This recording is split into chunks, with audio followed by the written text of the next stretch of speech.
Hello students, इस video में हम चैप्टर 3 क्लीन कॉप्स के बारे में पढ़ेंगे। कॉप्स मतलब पुलिस। क्लीन कॉप्स मतलब जो साफ़ सफाई का ध्यान रखने वाली पुलिस, जो ये चेक करती है कि साफ़ सफाई है या नहीं है, तो उसके बारे में हम इस चैप्टर में पढ़ेंगे। To be clean and tidy is just as important as being good children. साफ़ सफाई रखना बच्चों इतना ही ज़्यादा ज़रूरी होता है जितना कि अच्छे बच्चे बनना ज़रूरी होता है। We should respect our environment and keep it clean.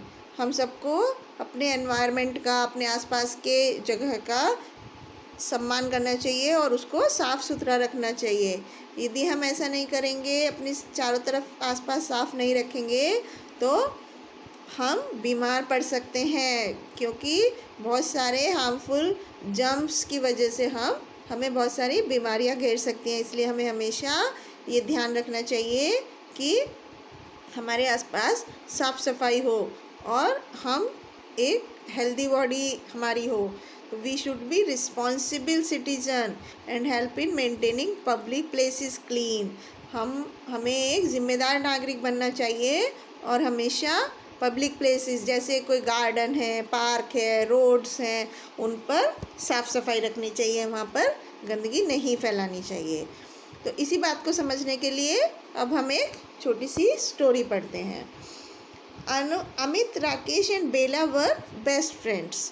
Amit, Rakesh और बेला तीनों बहुत अच्छे दोस्त थे। दे वर अपसेट, वो बहुत परेशान थे, because the street in front of their houses was very dirty. क्योंकि उनके घर के सामने के जो सड़क थी वो बहुत ज़्यादा गंदी थी।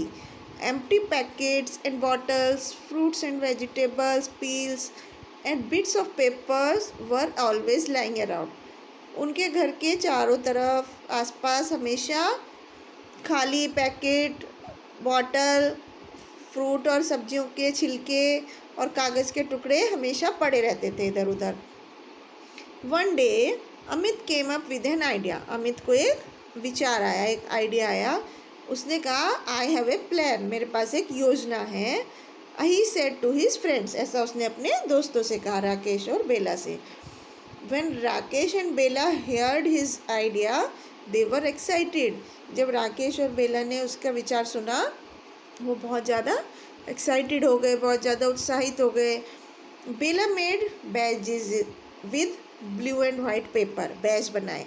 बैज मतलब एक कागज़ के टुकड़े से एक लोगो बनाया, उसे पिन से अपने शर्ट पर अटैच किया और कुछ कागज़ और गत्तों की हेल्प से उन्होंने बैज बनाया और उन्होंने अपनी मम्मी से उसको टक करने के लिए सेफ्टी पिन मांगे।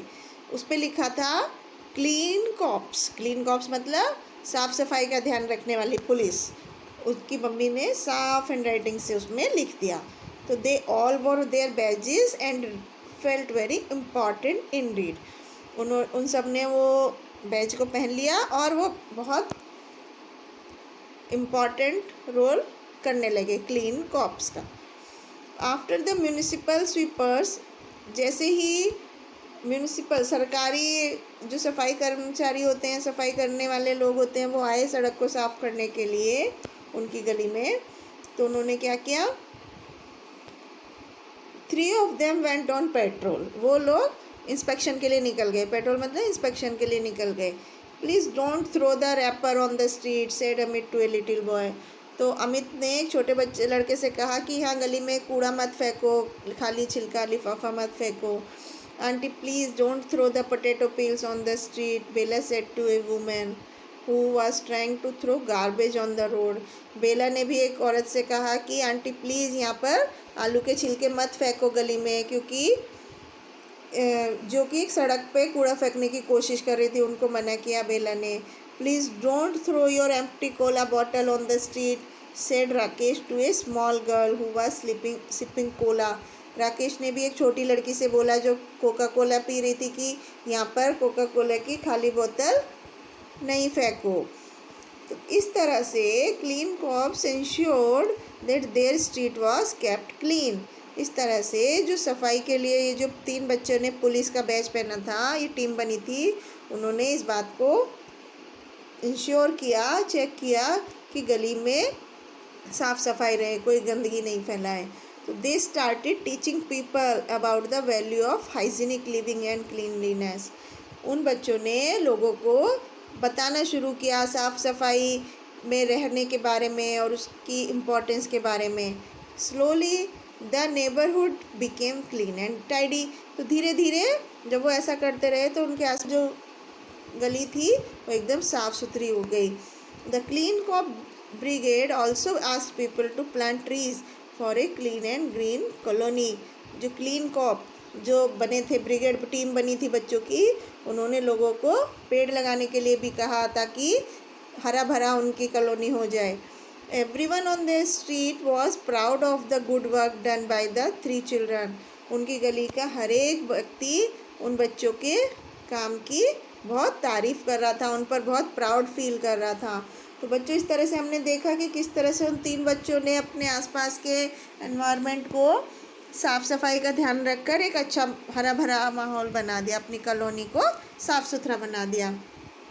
तो इसलिए हमें बच्चों क्या क्या बातें ध्यान में रखनी चाहिए कि हमें टेक बाथ डेली, हमें हर रोज़ नहाना चाहिए, अपने शरीर की साफ़ सफाई का ध्यान रखना चाहिए। फिर हमें वेयर क्लीन क्लोथ्स, हमें हमेशा साफ़ कपड़े पहनने चाहिए ताकि हम बीमार ना पड़ें, जर्म्स नहीं आए हमारे अंदर। Keep our surroundings clean and tidy, और हमें अपने आसपास का वातावरण साफ़ सुथरा रखना चाहिए। And we should keep our environmental clean, और हमें अपने वातावरण को भी साफ़ रखना चाहिए। तो बच्चों, इस स्टोरी से हमें क्या शिक्षा मिलती है कि we must always try to care for cleanliness and hygiene. हमें हमेशा सफाई की तरफ हमेशा ध्यान रखना चाहिए कि हमेशा साफ़ वातावरण में रहें, हम हमेशा साफ़ सुथरे कपड़े पहने। अब बच्चों, हम कुछ एक्सरसाइज की तरफ चलते हैं। Who came up with an idea? किसके दिमाग में विचार आया था? अमित के दिमाग में। Who was sipping Cola? Cola कौन पी रहा था? Small girl. They started teaching people about the value of hygienic living and cleanliness both. Slowly the neighborhood became clean and tidy. तो इस तरह से बच्चों हमने देखा कि किस तरह से हम इनिशिएटिव लेकर अपने आसपास के एरिया को साफ़ सुथरा बना सकते हैं और लोगों को सफाई के बारे में जागरूक कर सकते हैं, नए प्लांट्स लगा सकते हैं, ट्री लगा सकते हैं। तो इस तरह से हम साफ़ सफाई और बीमारियों से बच सकते हैं। साफ़ सफाई करके हमें बहुत सारे फ़ायदे होते हैं। एक तो हमें अच्छे वातावरण में रहने के लिए मिलता है, और दूसरा हम बीमार भी नहीं पड़ते हैं, बीमार पड़ने की संभावनाएं बहुत कम हो जाती हैं। तो इस लेसन से हमने देखा कि किस तरह से उन 3 बच्चों ने अपने आसपास का एनवायरनमेंट क्लीन कर दिया।